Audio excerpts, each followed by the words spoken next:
Welcome everybody to this evening session of the IPS Singapore Perspectives Conference 2021 entitled Reset. My name is Christopher Gee, Senior Research Fellow at the Institute of Policy Studies, and I'm the moderator this evening. Before I start the session and sketch out what we hope to cover this evening and introduce the panelists, please allow me to run through some brief administrative matters. Please submit your questions for the panelists via Pigeonhole in the question submission section on this forum's page. You can do this at any time during the session. We invite all at our conference to contribute to our discussions in a respectful and safe manner, focused on the issues at hand. IPS reserves the right to act in a way to ensure that this is always the case in all of the chat or Q&A functions at our conference site. Those of you who joined us in today's two earlier sessions will know that we looked at jobs and skills upgrading, involving the value of workers in certain age groups, the old and the young, as well as those with disabilities, and also the idea of sustainability in our economy, our society, in our businesses, and even in our own lives. We turn now to the topic of the global economy in this session. We have two speakers who will make their remarks on this broad but vital topic for 15 minutes each, and then I will ask our two discussants to respond to what the speakers have said, and also to share their own perspectives on the future of the global economy and the various scenarios for Singapore's role and place in it. We will then have an open discussion session, and we very much value your inputs to the conversation throughout. I will very briefly introduce each of the panelists in turn, but you will have their more detailed biographies available to you in the speakers list on this forum page. The pandemic-induced economic dislocations of the last 12 months are still with us and are very salient. Trillions of dollars of lost output, millions of jobs lost, and are still at risk. Many countries are still in lockdown mode with their countries or economies stuttering, and economists have reached through a veritable alphabet soup to describe the shape of any potential recovery. There has been unprecedented fiscal and monetary stimulus, which have injected liquidity into the economy, saving many jobs and livelihoods. And all of this stimulus seems to have resulted in soaring asset markets, but low yields for savers and negative real interest rates and the prospect of anemic returns for business. We should consider too the impact of the huge rise in the global debt burden at the systemic level globally in terms of financial markets stability for different groups of countries, as well as amongst households. If we were to ask, however, for a reset, a return to the old normal conditions of just 4 or 5 years back, we would be reminded of a global economy still struggling to achieve escape velocity from the 2008-2009 global financial crisis. And we would also be confronted by issues arising from deglobalization and protectionism, rising inequality, and many social imbalances. The rise in the digital economy, as perhaps encapsulated in what we are terming the gig economy or the platform economy, presents us with new ways of working and organizing enterprise. All this has created many opportunities for those with the wherewithal to take advantage, but also challenges those people and businesses that are not able to self-organize or to reshape their business operations to adapt accordingly. Some of the certainties that have underpinned Singapore's economic success in the past seem no longer as immutable as before: globalization, free trade, the power of a rapidly rising and prosperous middle class, especially in Asia. So where do the fundamental engines of Singapore's value add lie? What is the future of Singapore as a regional or global hub in a world of hyperconnectivity? When, or actually more importantly, how might we better enable the kinds of unicorn businesses that transform into global leaders, the likes of Elon Musk's Tesla? I'm sure we will be able to address at least some of these issues in this session.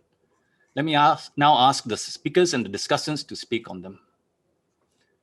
Professor Beatriz Verde de Maro is our first speaker, and she will touch on some of the broad issues just depicted. She is president of the Center for Economic Policy Research and professor of International Economics at the Graduate Institute of International and Development Studies in Geneva. She's also research professor and distinguished fellow at the INSEAD Emerging Markets Institute. Prof. Beatriz, over to you. Thank you very much, Christopher. It's a real pleasure to be here.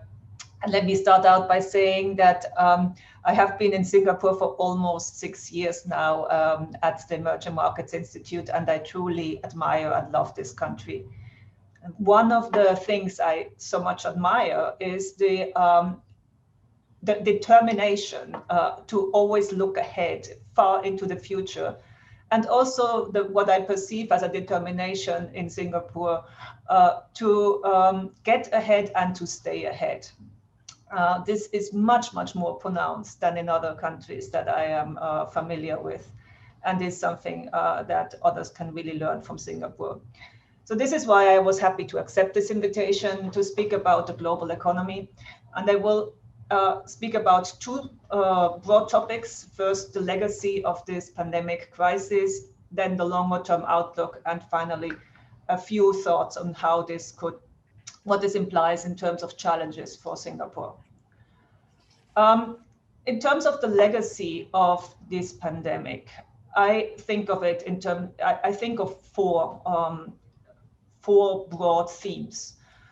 The pandemic leaves behind a poorer world, a more unequal world, a world in which many countries face difficult macroeconomic outlooks and a difficult discussion about how to reshape their governments and central banks.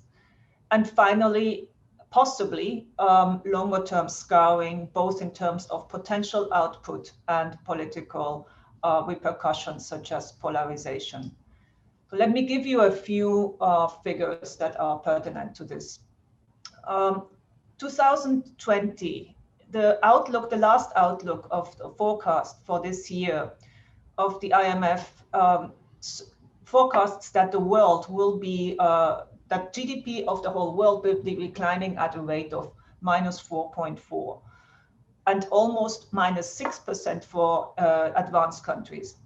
When you go onto the IMF webpage, you find some maps that show you how the distribution of growth rates are forecast for this year. And basically, it is a deeply red map. There are hardly any countries that will succeed in having a positive growth rate. And the green ones, i.e. the ones with positive growth rates for this year, are quite concentrated in Asia. Everything else looks deeply red. Moreover, when you try to understand what are the reasons, it shows that the COVID, the way that countries have dealt with the COVID pandemic, so the question of lives versus livelihoods does not pose itself in the broad spectrum. In other words, countries that have dealt with the pandemic in a better way, more successfully by keeping cases per millions relatively low, have also tended to have higher growth rates than the ones where there have been really large outbreaks in proportion to the population. This is not true everywhere, but the overall picture is this.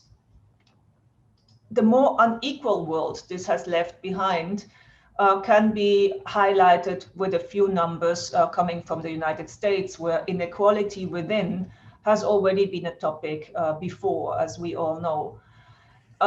For instance, it's true that during 2020, a Black or Hispanic woman in America, in the US, had a double as high probability of losing the job as a white male.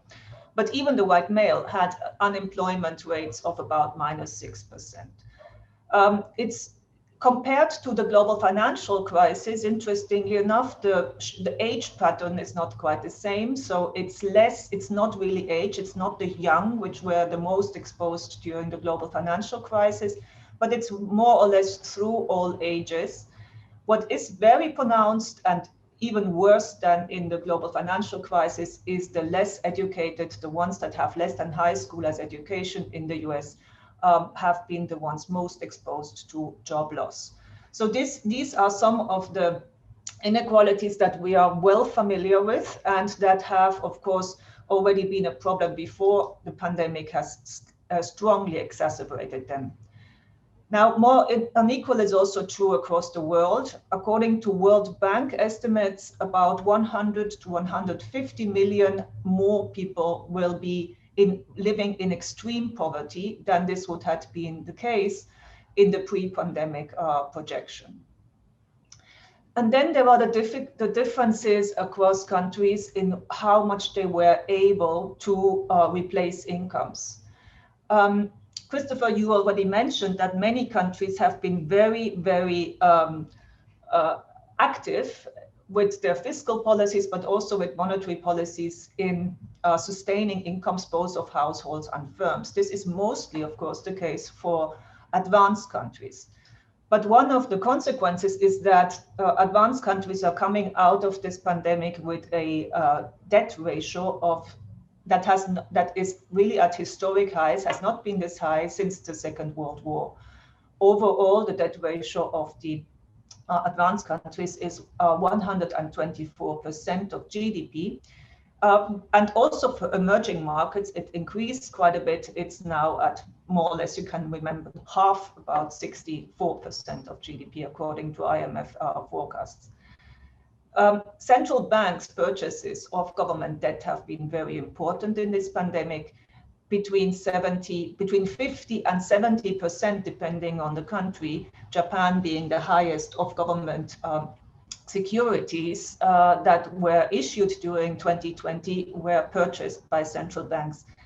And this kind of quantitative easing and central bank action has also been much more pronounced in emerging markets than in previous occasions. One of the highlights or the positive outcomes that on macroeconomic terms that we can count on is the fact that for advanced countries where incomes for households have been sustained by governments, household savings rates have also increased quite a lot during this pandemic. So, for instance, in France, they increased from 15% to now almost 20%. So households are coming out of this pandemic with what has been a large forced saving, and the short-term outlook is that there should be quite a bit of catch-up and willingness and wish to spend this. So in the short run, the world, and again, looking at the map depicting the growth rates forecasts for next year, the world looks very green, actually dark green in many cases. World economic growth is forecast to be more than 5% of GDP for advanced countries, almost 4%, and for emerging markets, 6% of GDP. So there is in the short run the expectation of a fast catch up or recovery. But the real question and the really important and ultimately most difficult question is what will be the longer term consequences in terms of productivity, in terms of potential growth. And there it is quite hard to make a case that the consequences will not be negative. You can make some arguments around the digitalization and its impact, but everything else that has to do with scarring would lead you to forecast lower productivity and potential growth going forward. What is also more likely, now I'm already talking about the longer term issues. So number one there is how much will productivity be long-term impact on productivity. The second question is deglobalization. The pandemic has led to a very clear pattern of deglobalization. And the question is, has this caused permanent damage to the global workplace? In the pandemic, governments have tended to look out for their own citizens, for their own jobs, and they have tended to look inwards. Is this just going to go away after the pandemic or not? That is one of the big questions. Then there is the question of deglobalization and regional integration. Europe, for instance, clearly is stronger today than it was a year ago, because ultimately Europe succeeded in managing the pandemic in a way that has increased the forces of solidarity, although it could well have gone in the other direction. So regional integration in Europe has been strengthened. Asia looks more to Asia. The question here also is, will this remain after the pandemic, or was this just a temporary regional integration? And finally, because the pie will not grow so quickly, there will be a rise of distributional issues. And that brings me, very last point, to what I see as three main challenges that arise from these global forces and outlooks for challenges for Singapore. One is the continue to increase wealth and prosperity by maintaining the global hub status, which clearly Singapore has been extremely successful in creating. A safe haven for capital, macroeconomic stability and credibility of its political institutions has been a magnet for both for capital and for human capital. Of course, this requires open borders for both. And balancing this with what I think will be increasing demands for protection, questions of how to distribute the pie, and the pie that will probably also here not be growing at the same rate as before, and this more general debate about efficiency versus equality. And finally, the last one is how can Singapore, and hopefully, could remain in this bridging function, because between what I would call broadly the West and the East, or will Singapore and other countries be forced to choose? So that's my initial remarks. I look forward to the debate. Thanks, Prof. Beatrice, for that extensive, far-reaching analysis of the legacy of COVID to set the scene for the global economy, as well as your thoughts for the world ahead and the challenges for Singapore. You set out three areas where we should be looking at: the hub status, the issues about protectionism, and then finally, looking at the bridging role, that connectivity that Singapore provides across different regions in the world. Also, I'm interested in what you referred to as economic scarring, or to use a more technical term, the hysteresis that Senior Minister Tharman referred to this morning. I'm sure we'll come back to these matters later. We now turn the time to Professor Linda Lim, who is Professor Emerita of Corporate Strategy and International Business at the University of Michigan. Prof. Linda, over to you for your remarks. Hi. So I will focus my remarks on how long-term structural trends in the global economy will impact the Singapore economy and how we will need to respond. So the 5 long-term global trends that the pandemic is accelerating and deepening, not necessarily initiating, that I will focus on are technological advances, deglobalization, climate change mitigation, geopolitical tensions, and a focus on domestic inequality. First, with respect to technological advances in automation, artificial intelligence, and digitalization, these will occur in services as well as manufacturing.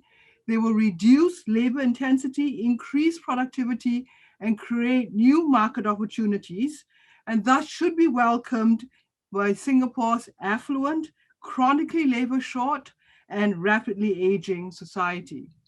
Second, deglobalization, as we have heard, has been intensified by increased nationalist and statist policies in response to the pandemic.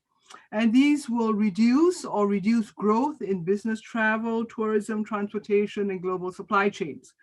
Third, climate change mitigation requires reduction in fossil fuel production and consumption and in energy-intensive industries, and has also led to reduced tolerance of free riders on the global environment.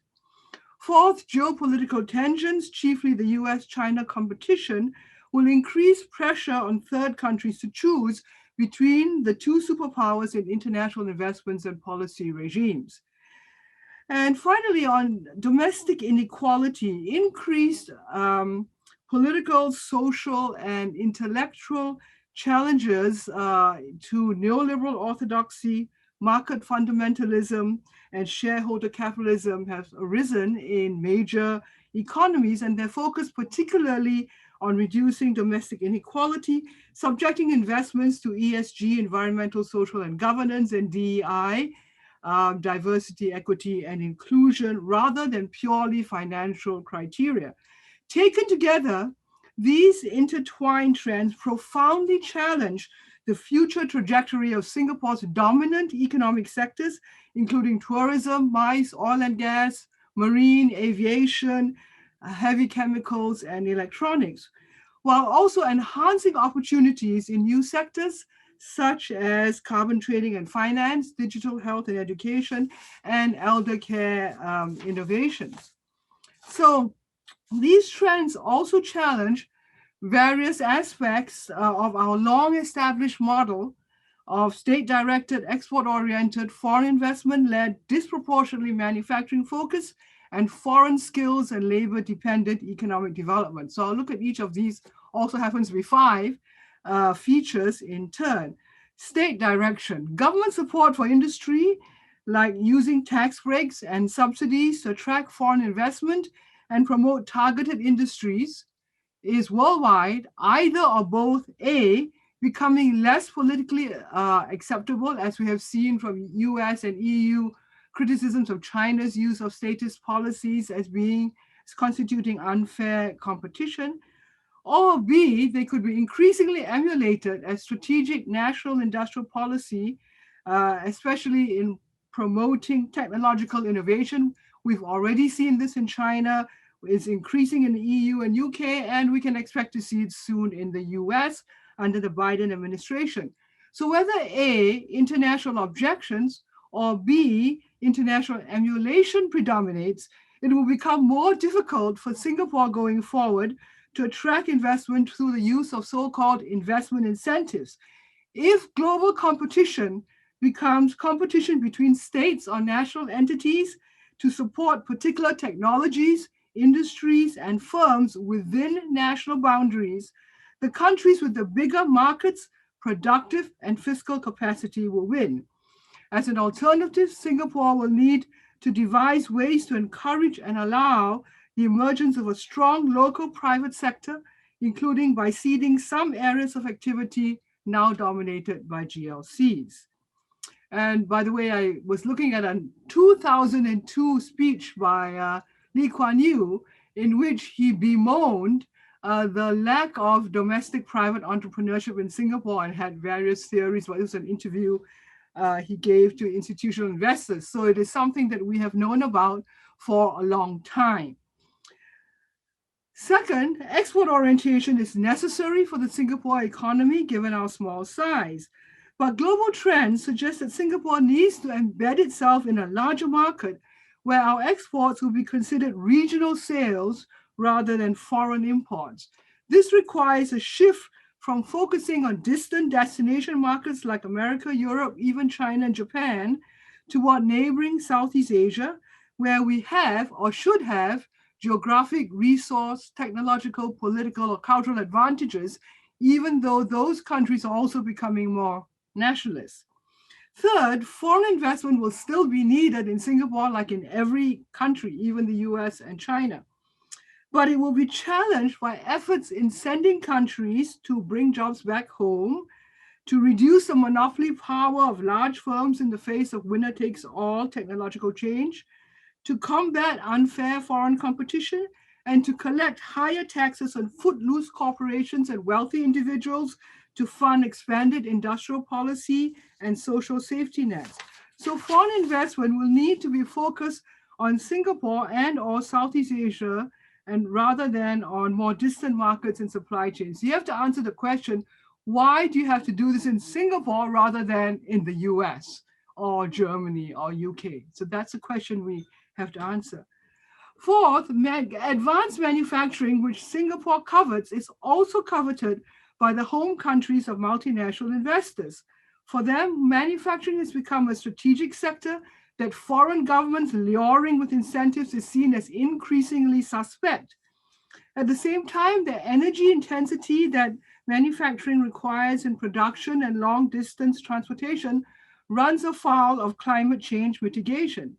Manufacturing is a much larger share of Singapore's economy than that of any other advanced economy or global city, except perhaps South Korea, and therefore it should be transformed or downsized through new technologies and new marketing orientations to be asset-light, regionally rather than globally focused, and less energy intensive. Finally, dependence on foreign skills and labor will be reduced by automation, AI, and digitalization, including in sectors like construction, retail, and many services, which in Singapore have long languished behind the global best practice frontier in technology, organization, and productivity. As one example, digitalization, which enables remote working, increases demand for services, but also increases supply-side combination. It enables someone in Singapore to work from home for an employer and produce for a market located anywhere in the world. But it also puts that person in Singapore in competition with people with similar skills elsewhere. So instead of customers employing Indian or Chinese foreign talent in Singapore, they can be employed in their lower cost home countries at lower salaries. In the US, we see this in tech companies' increasing willingness to employ talent located outside of tech clusters or mega hubs like Silicon Valley, Seattle, and New York, often at lower salaries. This has already led to some softening in commercial and residential property prices and rentals in these expensive locations, which of course is good for both businesses and workers. In other words, technology increasingly enables disintermediation or the bypassing of hubs and the hub and spoke business model. Like all these trends, it is only partial. There will still be a role for regional or local hubs given time zone, regulatory, and tax and other constraints. But technology-enabled disintermediation does suggest a reconfiguration of any hub role that Singapore aspires to in services, including financial and digital services, especially if geopolitical constraints intervene. For example, it's not difficult to envisage a reality where the US might forbid US tech company investments in a foreign location where there might be technology leakage to China via employment of Chinese nationals or recent migrants, or reliance on Chinese suppliers or customers. Or the US might restrict financial institutions' engagements with select Chinese companies and individuals, including stock exchange listings, for example. China could ban or blacklist third country satellites of US companies, refuse to approve third country M&A deals, or demand compensation from companies which comply with US or other international sanctions. The permutations are endless, and third countries could easily be caught between the extraterritorial legal claims of both powers. You cannot be a hub if the spoke countries refuse to have anything to do with each other. In sum, post-pandemic global trends will both force and enable Singapore to develop unique indigenous capabilities that are less dependent on foreign labor, talent, and capital, less dependent on global supply chains and markets, less dependent on manufacturing, and less dependent on state direction, support, and monopoly power.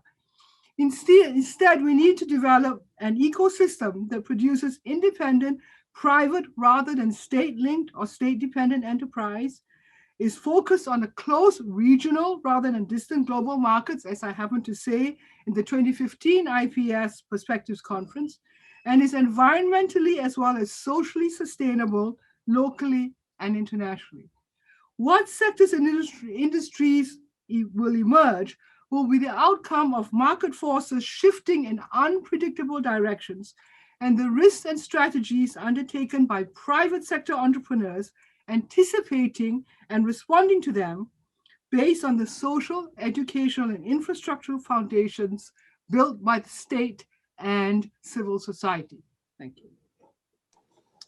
Thanks, Prof. Linda. You've certainly laid down the challenge as you see it for Singapore in terms of developing a new ecosystem, perhaps not relying so much on state-driven entrepreneurship and enterprise, but to develop more private sector arrangements. But a lot of what you talk about will involve quite a lot of restructuring, quite a lot of gut-wrenching impacts on our society. And I think we should return to some of these, especially as it affects inequality and redistribution here in Singapore. May I now ask Mr. Victor Mills, Chief Executive of the Singapore International Chamber of Commerce, to respond on what our two speakers have said, particularly from the perspective of international businesses. Victor? Thank you very much, Christopher. And hello, everybody. Great to be here.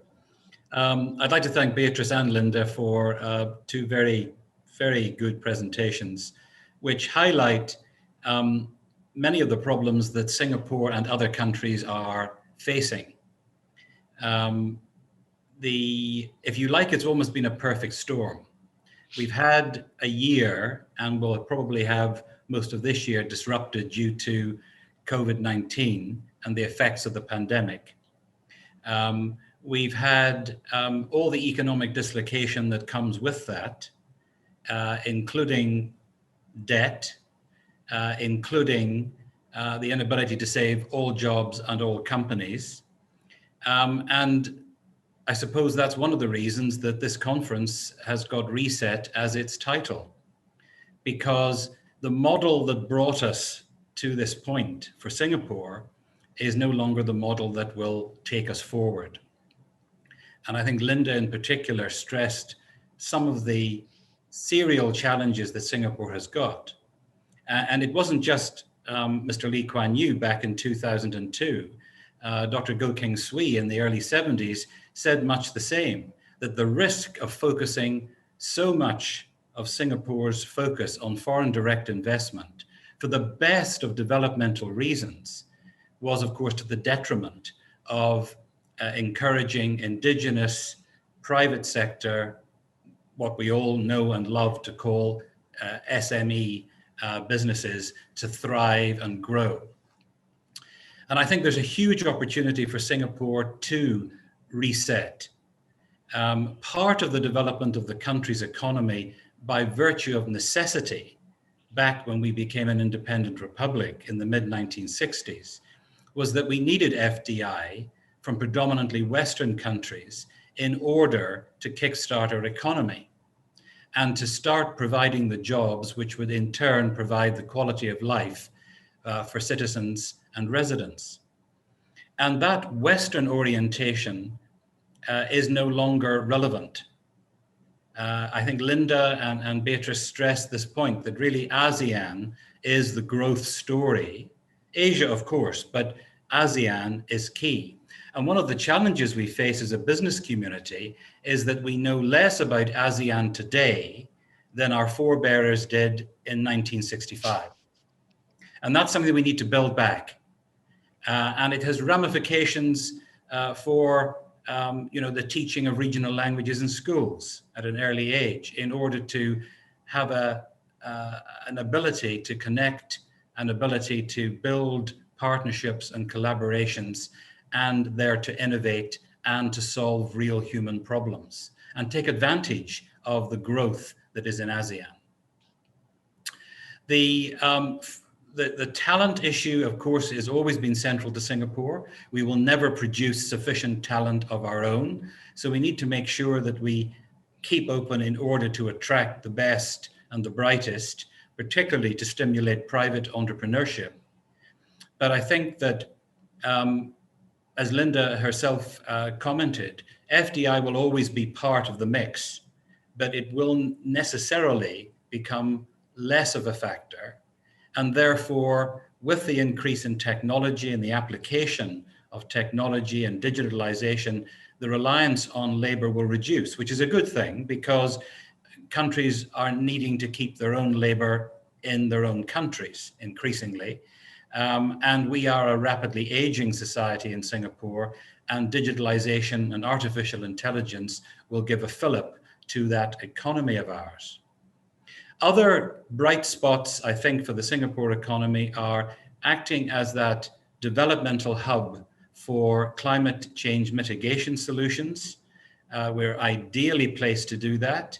We're at the ideal size. We've got the brain power, we have the capital. This is something we should really focus on. And it's all about being more useful to more people as Singapore builds renewed relevance in a very different world. So I'll stop there and look forward to the Q&A.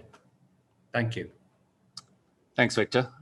Again, you mentioned a number of times the potential for Singapore to further entrench its hub status.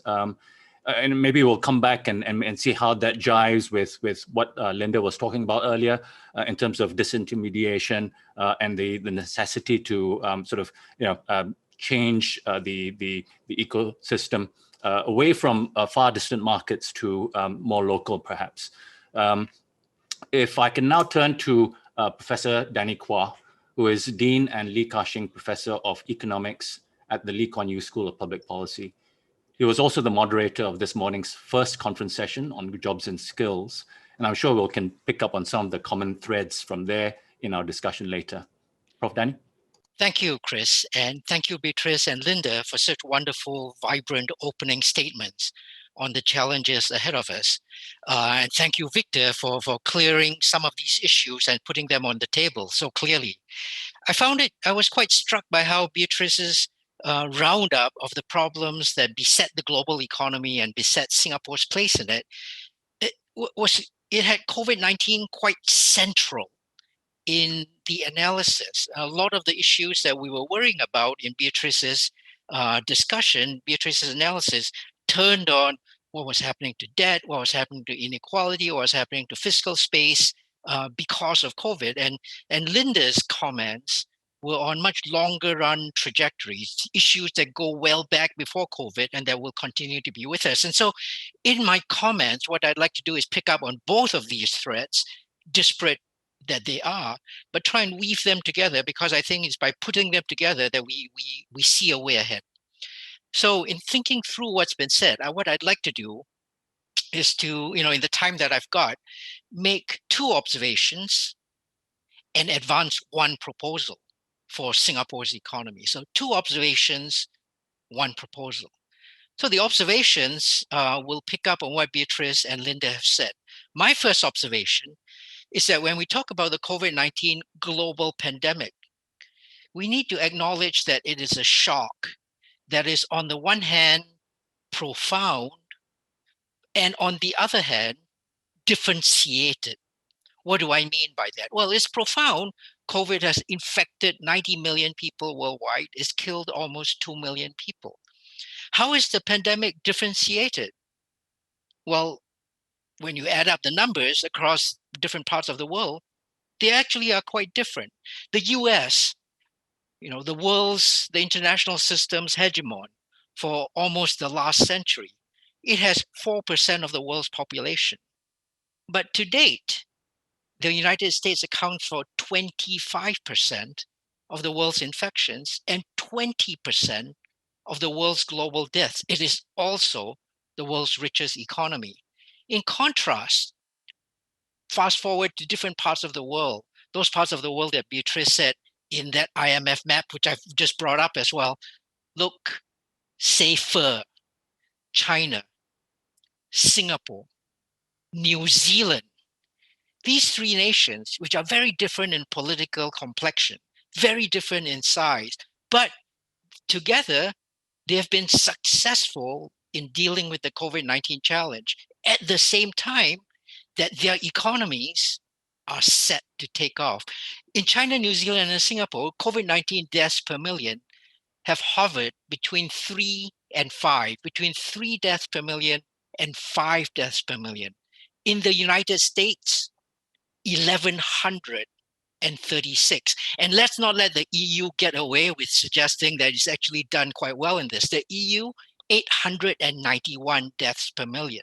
If the United States had the same death rate as Singapore, instead of 376,000 deaths today, would have seen just 1,600. If it had the same ratio as China, just 1,100. But is this differential just a reflection of economic choices that each nation has made? Well, I suggest no, for the same reason that Beatrice has shown us in her description of the map. When I correlate the death statistics with growth forecasts going forwards, the relation is first positive. The more deaths, the more you've been able to get your economy sort of still traveling along. But then it turns decidedly negative. The lower the death rate, the more your economy is going to be able to come strong in recovery out of the recession. This repeats and draws out a bit what Beatrice told us in the session. The story is a dynamic one, and we need to learn lessons from different parts of the world on economic policy intertwined with COVID policy. We are not yet at a stage where we need to be pivoting towards concerns about creative destruction. And in my view, it is too early to start worrying about debt GDP ratios. Sure, worry about those, but we are far from out of the woods as far as COVID-19 and economic recovery is concerned. My second observation, however profound a shock this pandemic has been, I go back to what Linda says. It comes together with disturbances that were already undermining fundamentals in the global economy, fundamentals that are important for Singapore, for Singapore's prosperity and progress. I think of there being three such fundamentals, each under attack from a range of directions. The rules-based open international system that allow nations security and transparency of intent, hugely important to a nation like Singapore. Globalization, the second of these, the ever-increasing ease with which everything becomes available to more and more of us wherever we are on the planet at lower and lower costs. And third, to pick up on Linda's last point, growth for the many, rising economic activity that drew everyone into gainful employment and therefore lifted all. Each of these visions is under attack. Each of these visions has been critical in building Singapore's economy. So these two observations lead me to be very worried about the state of the global economy. Let me finish. I promised two observations and a proposal. Here's the end of my intervention, the proposal. Obviously, we should control the pandemic. Obviously, we should repair relations across nations. Those are big projects that call for global cooperation and collaboration. But my proposal in this session's discussion focuses work on the local. What should we do in Singapore's domestic economy? So my ending is twofold. This is my proposal. In Singapore, let's now drive not for maximum efficiency, but for the right mix between performance and resilience. Don't get caught out again by the next pandemic. And then second, encourage gains in productivity, but do so for high-performing sectors that raise demand for labor. Don't look for gains in productivity that shed workers. Both of these changes are technological advancements that raise productivity, but the first, the demand pull, draws workers out of low productivity industries, raises per capita income, and generates upward social mobility. The second, technology advances that shed workers, do exactly the opposite. Lowers per capita income among the great fraction of the population, generates downward social mobility, creates unemployment, and disguises unemployment. So I conclude the 3 points that I made. COVID and the geopolitical situation have placed the global economy and Singapore's economy at risk. We all remain at risk. Let's not worry yet about challenges that will come 2 years down the road. Finally, any crisis is a terrible thing to waste. I have made two proposals by which the Singapore economy and the global economy can look for sustained economic success that's inclusive, that provides an escalator that continues to pull everyone upwards going forwards. Thank you very much, Chris.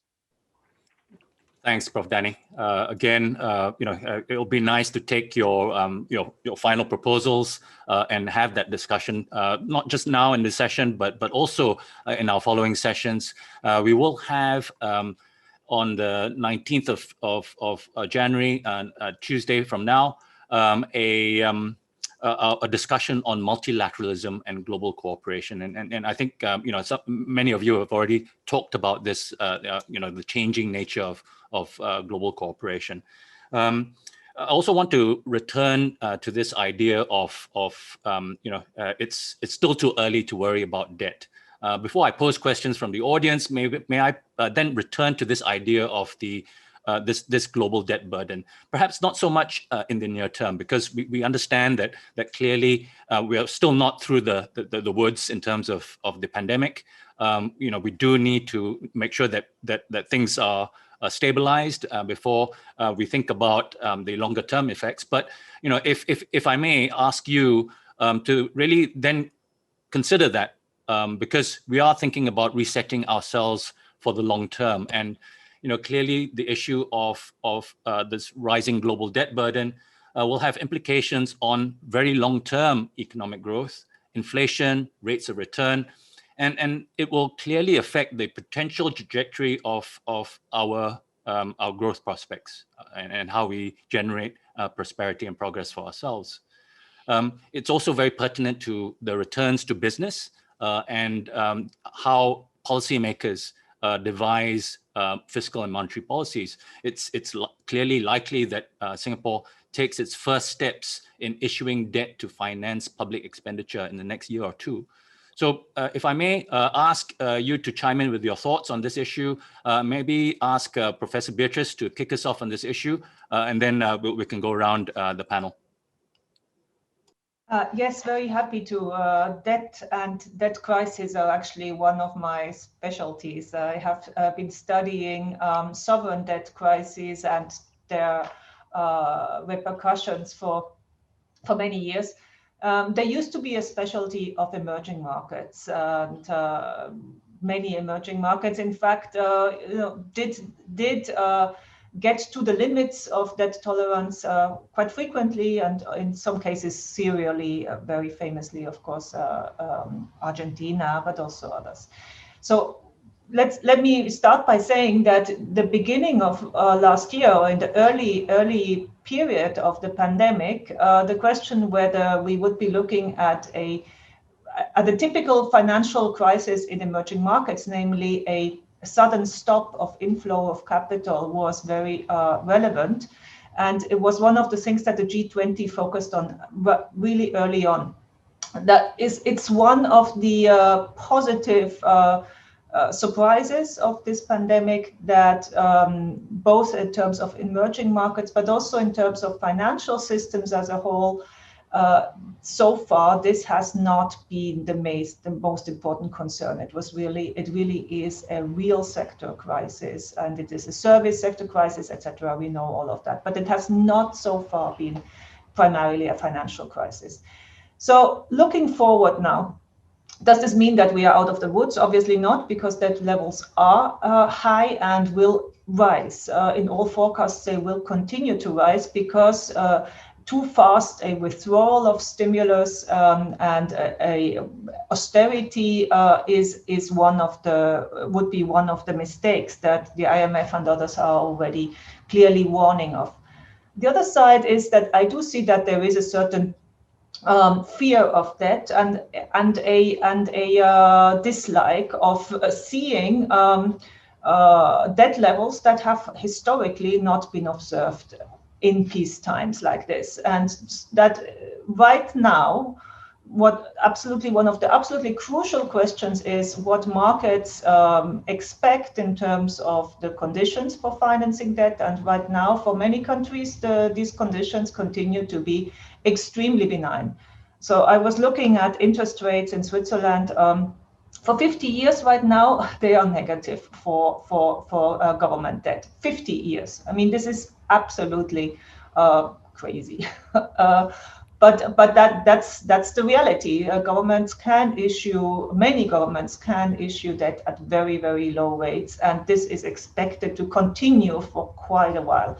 So debt sustainability concerns present themselves in a different way than they would have with different interest rates. Higher, we don't have to be worried about that so quickly, but this does not mean that we do not have to think very carefully about stress scenarios, about risk scenarios, about further shocks that could hit countries, individual countries, or the global economy, and that may change the outlook for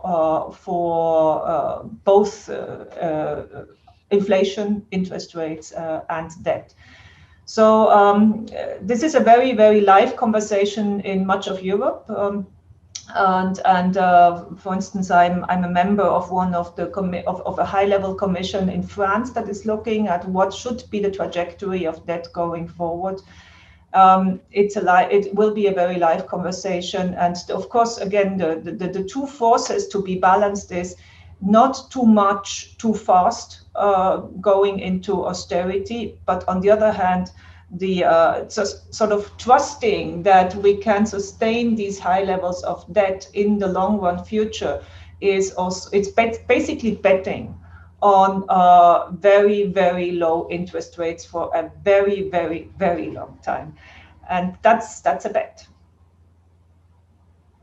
Thanks, Prof. Beatrice. Prof. Danny, any rejoinders on that? Yeah, I'm happy to come in on this. I don't at all disagree with Beatrice's statement on our trying to get the right margin between the situation where we are now, where interest rates remain low, our economies continue to need stimulus, our people continue to need support, and the situation later on when interest rates do start to rise, and we begin to worry about interest payment on debt and how that might end up being something that impoverishes us. But I would also maybe like to add to the description. I mean, in historical situations when we've seen the most egregious of corrections in economic trajectory due to debt crises, those have taken place where we identify nations or citizens from actively living beyond their means, from living a delusion that has financed their consumption well ahead of their productive capacity, because signals have been distorted, corruption has set in, markets are not working right, transparency is not there, and all of that sets in place this dangerous debt crisis bubble.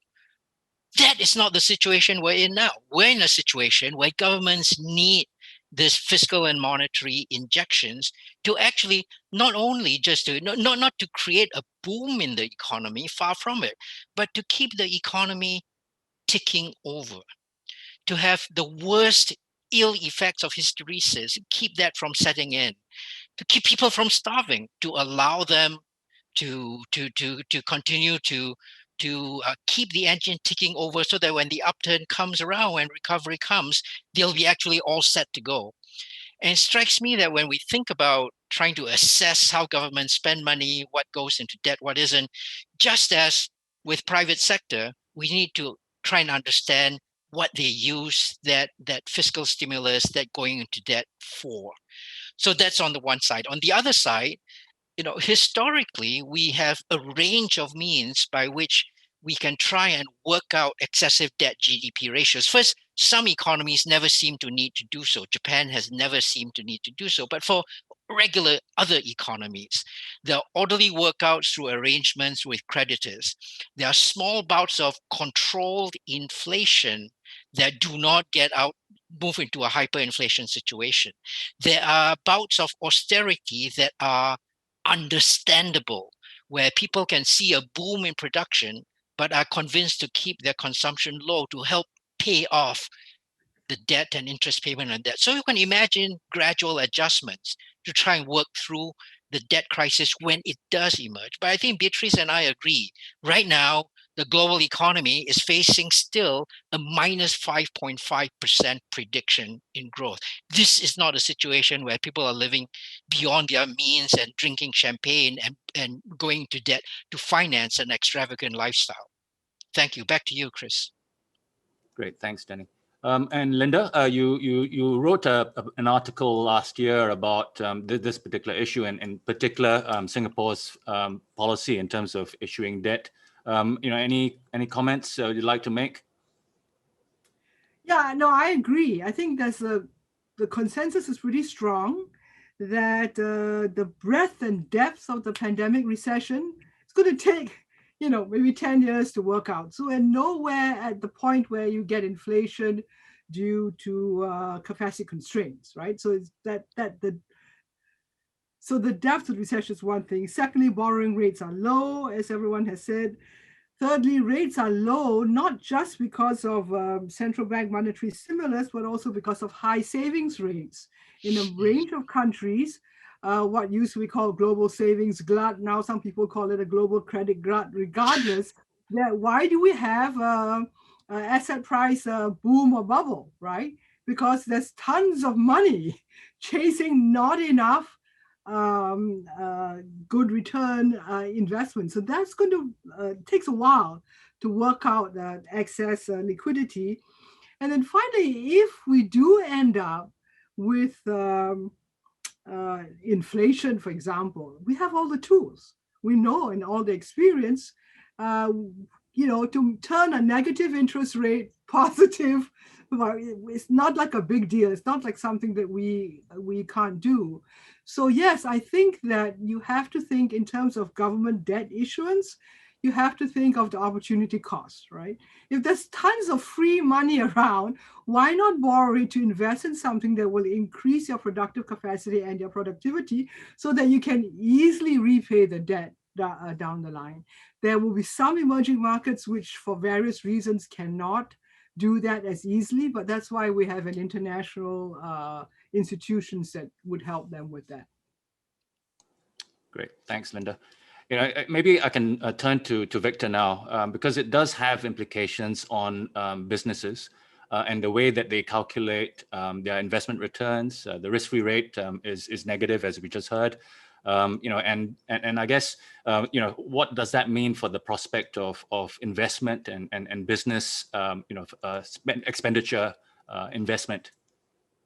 Well, first of all, I think the debt issue is not as if anybody wanted to get into this situation, but the whole world virtually has been forced to do it, and therefore it was completely necessary and will be for some time, as my fellow panelists have said, in order to mitigate the worst effects of the pandemic on those sectors of the economy that have been most impacted: hospitality, travel, aviation, aerospace, and so on, and retail for that matter. But the debt crisis, it needn't be a debt crisis if the debt can be managed in a collaborative and sensible way. And the fact that it is a global problem, given the extraordinary impact of this virus, the chances are that are better than there would be at any other time. And I agree completely with Beatrice on the point that this is not your typical Argentinian problem of the 1970s or 80s. It's not. In terms of what it means for business, you look at the stock markets, there's an awful lot of money sloshing around looking for a home. So I don't think there's necessarily a crisis of investment. It's what is going to get people the best possible return. And as always, that's where businesses will be thinking, what are the problems that we could solve as a business? How much can we charge for those services or those products? Who can we get finance from to help us build our capabilities, capacity, distribution, and so on? So I'm very positive that the debt that governments across the world have had to take on to keep people on life support will be rationally managed, because it's in everybody's best interest that happen. because we are interdependent, interconnected like never before, and we are all in the same boat, bailing the water out. Great, thanks, Victor. It sounds as if the panel is largely comfortable with the idea of the kind of the global debt burden and what it's being put to, the uses to which it's being put. The thing that I maybe want to then probe further, because it does link into a couple of the questions that have been posed online, and maybe I can just pause here and ask the audience to again continue to pose your questions to our panelists via the questions box in this forum page. We've got already a few, but maybe if I can take some of these questions and then group them and then pose them to the panel, please, if you can, we can do that. That'd be great. So the question that I think is linked to our just this completed discussion on debt and its effects is the idea that we have this disconnect between sort of asset markets and the continued uncertainty in the economic and business environment. So that's one angle, this disconnect and maybe how that might be resolved. But maybe more importantly for us is the issue of the effects on distribution of these gains, the winners and losers. So if you can maybe have a think about this effects of the rising asset markets on the issues of growing inequality, that'd be great. So if I may, ask I don't know, Beatrice, would you like to kick off and take that? Well, the rising asset prices, in particular stock prices, have had an effect which at the top has meant that wealth has increased. So at the very top, some of the most wealthy people have had a good pandemic in that sense. The bigger issue, though, is in terms of numbers, is the one that I was emphasizing when I was talking about the rising inequality, and that is, in fact, among the people who have the lowest education, who already had the lowest wages to start with, and who now also have been at the highest risk to lose their jobs, especially in countries where the way to deal with the pandemic was through unemployment and then maybe in some cases support to households, but not everywhere. Not all countries had the fiscal space or the opportunities to do this. In many countries, as we know, also around here, around Singapore, Philippines, for instance, there was a lockdown without the support to people. So it's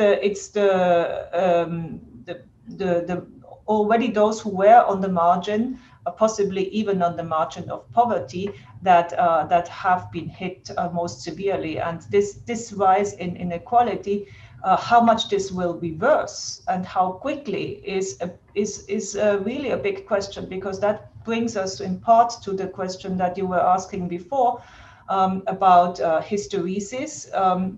When you have been out of a job for a long time, is the job still going to be there? Are you still going to be the right person for the job?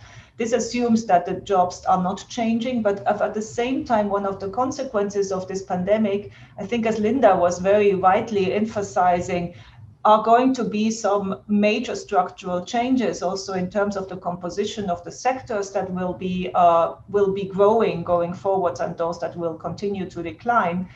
Talking about tourism and other sort of service sectors that will not come back. So to that extent, the shock, the negative shock at the bottom end of the income distribution may be much more persistent and more global. So I don't think that there is that's the big story of the pandemic in terms of rise of inequality. Prof. Danny, any? Yeah, well, thank you. Thank you for raising this. It's a very tricky question, Chris. I think that on the one hand, there's a convenient, easy explanation for this disconnect between financial markets, asset markets, and the real economy, right? Cheap money, monetary stimulus in many other parts of the world have fueled the rise in asset prices, seemingly without bound. Now, that's supposed to be part of the monetary mechanism where rising asset prices make financing investments cheaper at the margin. Investments should rise, real activity should rise. And of course, not only did this not work in the COVID-19 pandemic, it's probably a good thing that it didn't work in the COVID-19 pandemic. Because remember, the whole point of shutting down economic activity was not because we did it on a whim, was not because we were hit by a shock that shut it down. It was because we were trying to keep people from getting sick and dying. And that was why we had to sort of throttle back on economic activity. So some of this has been an economic policy that had unintended consequences, but we're left with this disconnect and is hugely consequential going forwards. I am a bit hesitant about pushing the inequality connection as much as maybe some of my fellow panelists have done, because what really is critical is that the pandemic means that human-facing value-add economic activity is now more difficult to do. And that happens at low levels of productivity with certain kinds of low-wage workers. It also happens with high levels of productivity, high-wage workers. There are high-wage sectors, high-productivity sectors for which that's not an issue. Distance presence, programming, distant finance. All of these things happen as a separation. Those are the ones that have been successful. So we really need to unpack the connection between the COVID pandemic and inequality is not always the direct linear one that I think is easy to try and blame. I think the complications that emerge, the kind of outbreak that we saw in foreign worker dormitories here in Singapore, Chris, you'll remember the dark days of April and May. That could also just as easily have come out in groups of old pensioners, groups of old age pensioners. They were all living together in Florida.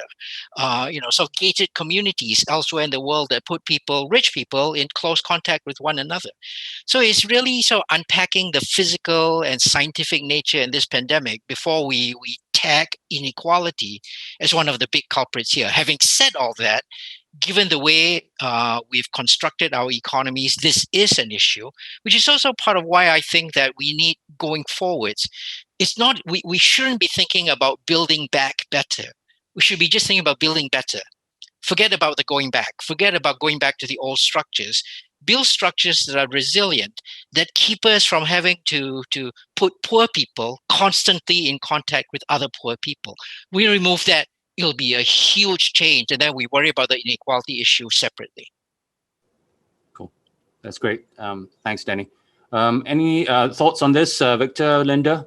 Particularly, maybe on the topic of distribution, right? And I think Danny talked about certain groups of workers, of people that are going to be continue to be disadvantaged. Are we thinking about maybe the tax regime? And if I can introduce that comment, that topic or the concept, maybe would you like to have a go at that?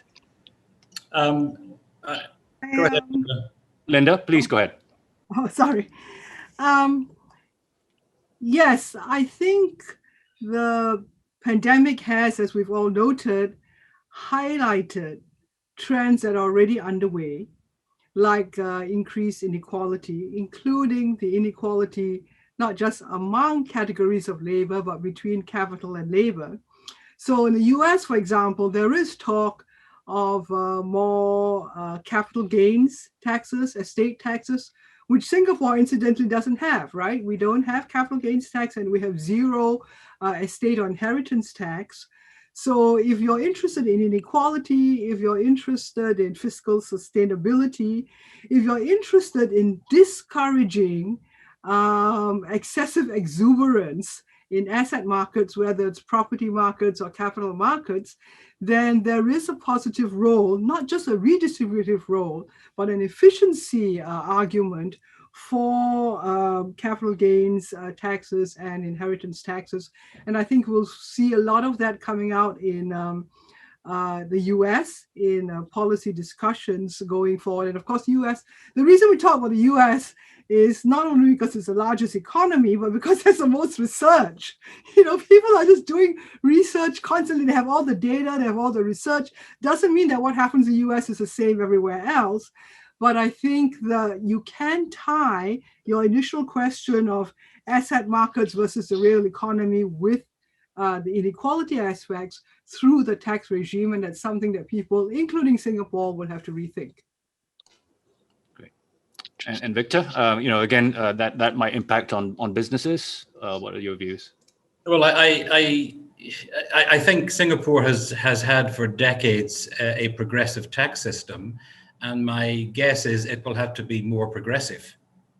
Both because, of course, businesses are doing less well and therefore not making as much profit and therefore be paying less tax, and it will be the higher earning or wealthier segments of society that will have to bear more of the burden. So I think that is almost inevitable. It's a question of when. In terms of inequality, there has always been inequality, and pre-COVID, there was already so much negativity and a negative sentiment among so many workers in so many countries about the effects of globalization. And that was because of a failure of domestic policy in each of those countries, where the rush to outsource jobs and capabilities for purely business or commercial reasons without any concern for the people left behind in the home country was basically storing up a problem that has now come to bite and bite hard. And if you like, Mr. Trump is a symptom of that and an exploiter of those sentiments. He's able to tap into those sentiments and press all the right buttons and all the right levers to get the support for his view of the world. So inequality is an issue, but it's an issue that needs to be tackled by domestic policy. And of course, Singapore has probably been the most socialist capitalist state in living memory, because we have always been a heavily redistributive society. And yet we too have significant inequalities in our society as a result of the phenomenal economic growth and success in one generation from sort of backward, divided, post-colonial city to a global city we have today. And I can remember 36 years ago when I first came here, we were a much more egalitarian society than we are today, because affluence and economic success, whether you like it or not, divides people into those that benefit, the haves, and those that benefit less. So the inequality issue, I agree with the speakers, must be dealt with, but it's a job for domestic policy to tackle. Finally, the issue about the difference between the stock markets and the real economy is largely because the stock markets are barometers of investor sentiment about what's going to happen in the future, because they're always looking for the next big thing to make a return on. And that's why you get this, in addition to all the stimulus that has happened because of the pandemic, this is why you've got this big disconnect between stock market activity and real life for ordinary people on Main Street. Great, thanks, Victor. And maybe we can then move on to other questions. I think they are related, and really talk about this hub status that I think Linda talked about. I think everybody talked about it. The Singapore's hub status going forward. Linda mentioned this idea of the threat of disintermediation on Singapore's hub. But I think also, Victor, you talked about the possibility of the emergence of a green financing hub. And I think we can imagine that there are other areas where Singapore might also develop this capability to connect people, of course, in the region, but also globally. So again, if I may, Victor, you've just spoken, but maybe I can throw that back to you first, and then the other panelists can also weigh in if you want to. Yeah, I mean, I think Singapore's relevance as a hub to the region will change and evolve, but it's still very relevant, and it still will create jobs and business, provided our services or goods are relevant to the region that we live in. And the ASEAN Economic Community that was launched in late 2015 very much is an aspiration, not a fact. It doesn't exist yet, but it's that market of 650 million people certainly must offer businesses from all over the world, and particularly those based in Singapore, great opportunities for innovation, problem solving, and so on. In my comments about climate change mitigation, I wasn't specifically thinking of green finance, although that is one element. I was thinking more of climate change mitigation solutions, which we can test bed in Singapore and then roll out and adapt for other markets. I think that is a huge opportunity for the business community in Singapore. Great. Linda, any thoughts? Yep. Yes, I mean, I think because Singapore is small, because we have, are rich, have, good educational foundations and so on, there should be many opportunities for us to develop, not necessarily as a hub. I mean, the hub is kind of implies connecting other parties. And I think that is not something, you want to be an origin hub, right? Not a connecting hub.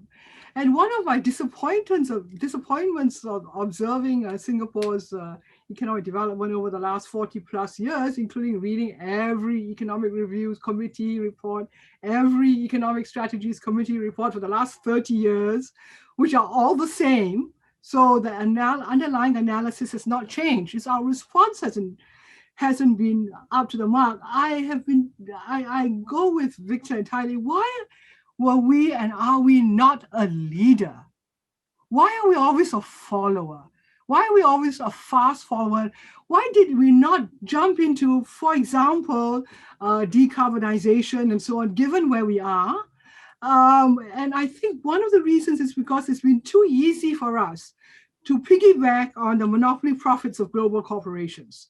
Instead of, let somebody innovate somewhere else, and then we jump on their back and get a bit of the stream. I think we need to focus much more on originating ideas, innovations, not just following global trends. That's our long-term history. That's what made us. Our forefathers and mothers were all entrepreneurs who came out and took risk in Southeast Asia, as well, in Singapore, to that extent, was a natural hub. And I think this connects everything.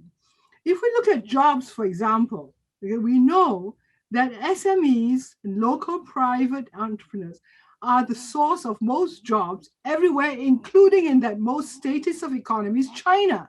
Right? Over 90% of job creation in China comes from these small guys running around in the interstices of the economy, and we need to be like that. Particularly because we are small, our state, our piggybacking on big corporations is not going to help us. Particularly when we don't know what, being status is fine if you're catching up, right? You're climbing up the ladder. But when you're at the top, there's nowhere to go. You either fall down or you fly. So we need to get ourselves into a mode where we fly. We don't just look for oh, what niches in the global employment creation can we fill? And let's then train our people to fill that niche. And oh, what if that niche moves? So we're constantly in catch-up mode, in follower mode.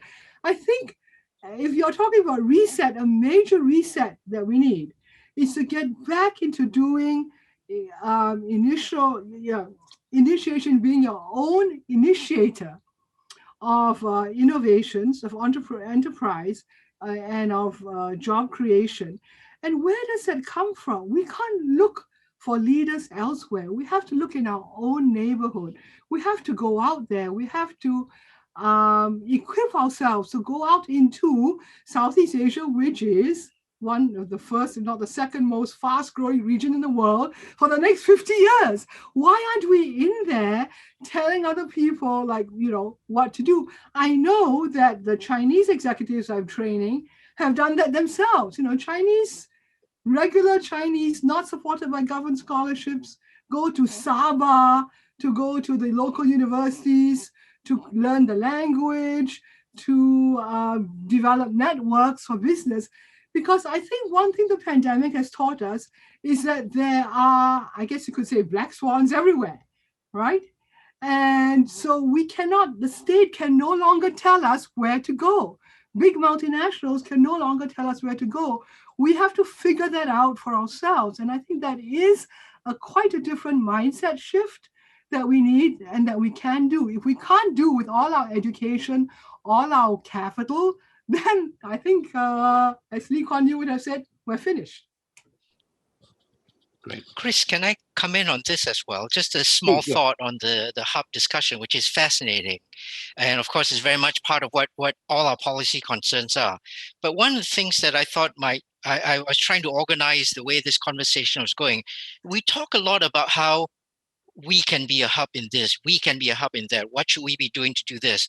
We are talking about the supply side of being a hub. We're talking about providing hub facilities. We don't talk a lot about what the demand side is. Who's on the other side of the market that we want to be a hub for? What's the need? What's the itch that we want to scratch with our hub status that would really consolidate and solidify our position of relevance and gain, not just for the people here, but for the region? So when you think about this, I thought, one of the issues, painfully, we're aware of how COVID-19, which should have brought the entire world together, has actually been politicized in all kinds of dangerous ways. Well, here's an idea. Why don't we be a hub that is a center for disease control? We have the intellect, we have the science and engineering expertise. We need to be bringing people together across the region in a concerted way, not competing away rents meaninglessly, but in a concerted way. And that's the direction, it seems to me, that we should be pushing our hub discussion. What is the itch we're trying to scratch? Who's on the other side of this market that we want to be a hub for? Back to you, please. Great. Beatrice?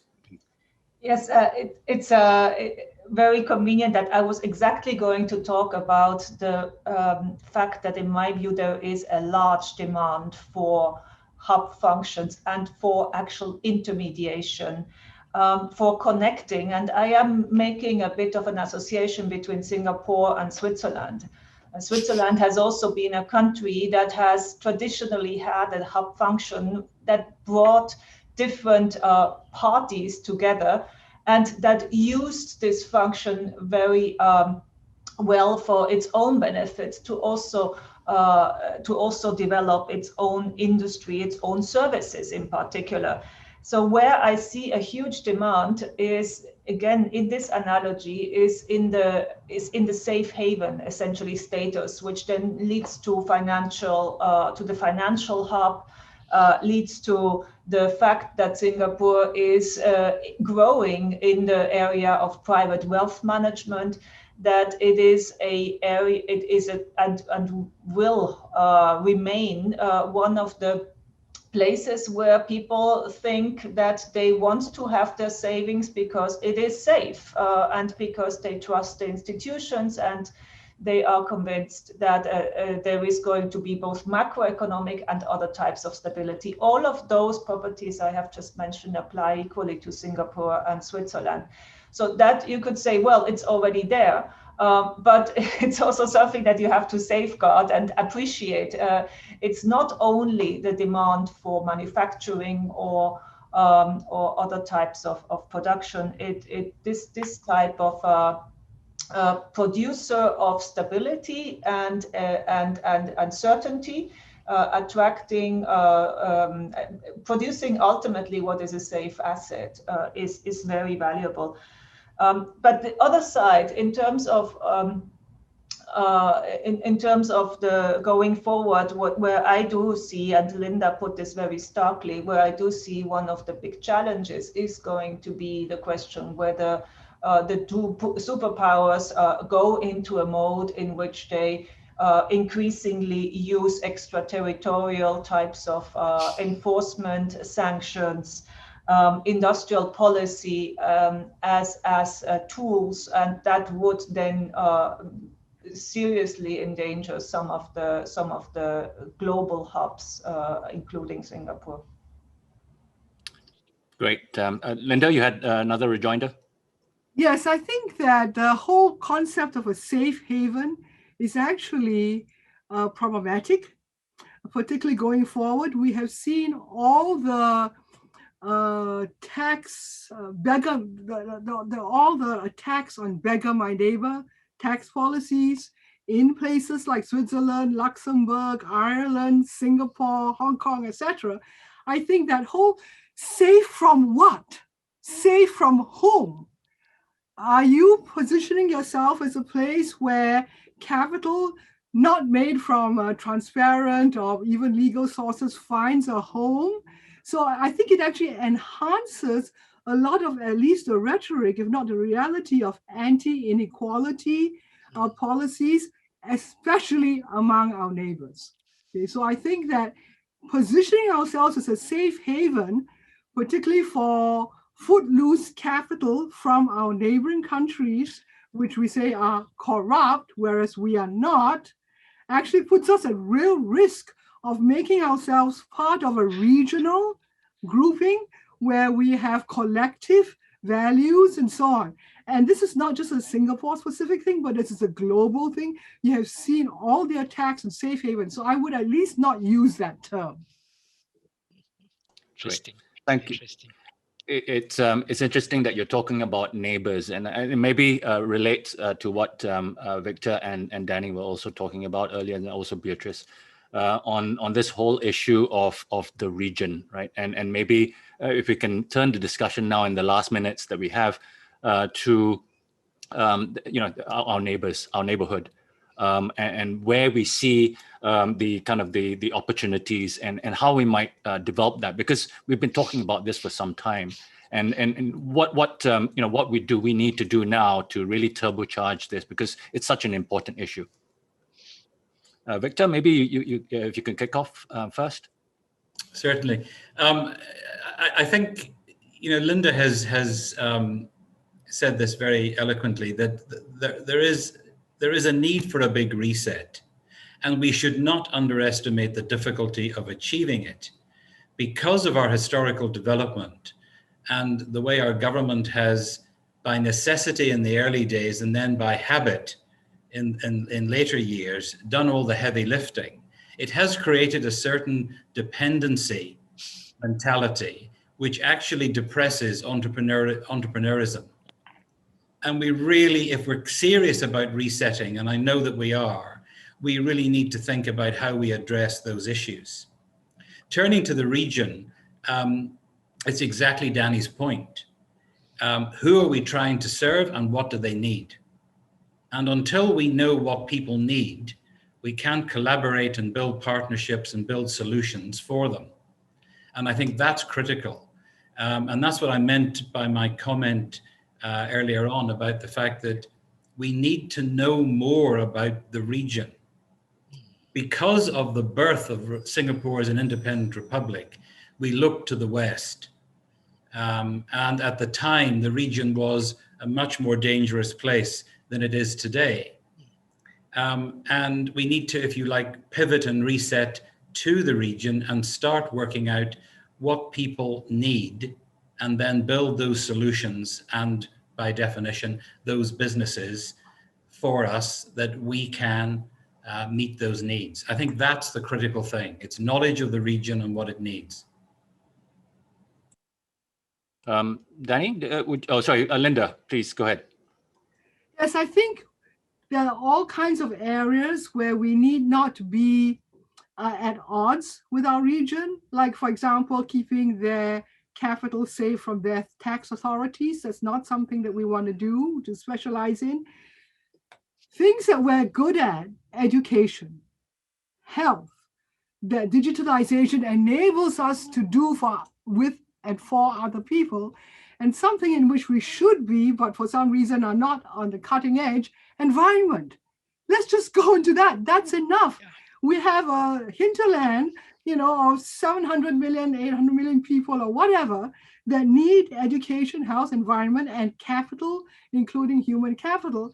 So it's not that hard. It's also areas in which our local entrepreneurs can do stuff. I mean, I've been in Pontianak, right, in Borneo, and then you will have some little shop there run by a Singaporean who is teaching English or teaching music or whatever. We can use the pandemic and our so-called good performance in it, to show this is what we can do, we can help you. There's a lot of soft stuff going on.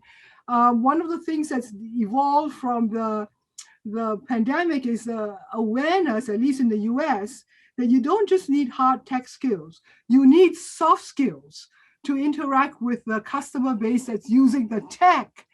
And we can develop a competitive edge in the soft skills, including language, culture. I can literally fly to Jakarta and back in a day, why not? In the same time zone and things like that. So I think I absolutely agree that we need a reset. And it's not a completely unknown reset. We have been talking about this in 30 years of Economic Strategy Committee reports. Great. Thanks, Linda. Danny, maybe a few remarks. You made some points about the kind of the nature of how we might take advantage of certain opportunities. For example, taking advantage of workers. Where I think you mentioned that this labor and the different layers of labor. Maybe you can final. I think that really intriguing, this last conversation we've been having about ASEAN and the region. And I did, as you say, Chris, wanted to marry it back to some of the proposals I had described earlier about how we manage labor market transitions. And I think that sort of the pan-region vision that both Victor and Linda have expressed so well is something that's really important for Singapore to continue to advance on. I mean, not just, certainly in terms of the other side of the market that we provide hub services for, while at the same time, we take care of the distribution of income within the nation. So we make sure that everyone is on that escalator being pulled up by high productivity, not being shed downwards by labor shedding. We need to marry these two visions together. But then we mustn't forget also some of the things that all of us were talking about earlier had to do with engagement with the wider world, the change in geopolitical rivalry, the attacks on globalization, the turning inwards of so many societies. We need to figure out how to traverse that still. And what we ought to be doing is attempting to think about how ASEAN can help multiply the position of our thinking. Right? One small state with 5.5 million people won't always have the same impact speaking on the world stage as the fastest growing economic region in the world with 650 million people ripe for middle class transition, hungry for middle class consumption. That's the kind of muscle that being in this region can bring Singapore, and we need to leverage and deploy that fully. Thanks, Danny. I think we are coming very rapidly to the end of our time. We've had a great discussion around many things around the global economy. I think I leave tonight, this session, on a rather optimistic note. I think we talked about the issues resulting from the rising global debt burden, but I think all of you were quite comfortable with this idea. We have the opportunity to do good things with debt and focus that on the right productive investments.